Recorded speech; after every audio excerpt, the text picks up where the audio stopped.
Feminism leads to whores. Whores lead to single mothers. Single mothers create weak beta males. Beta males create a weak society. A weak society creates communism. Communism creates death. This is the cycle. I don't think bro knows what a cycle is. It can't be a cycle if it ends. That isn't a cycle, it's a straight line. You know? Dude, this guy's such a fucking Sigma, bro. Fuck yeah, dude. Feminism leads to whores. Does anybody even know what feminism is anymore? Like, women wanting equal rights.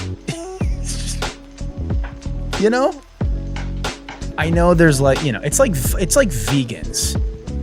Like, people think that it's cool to be like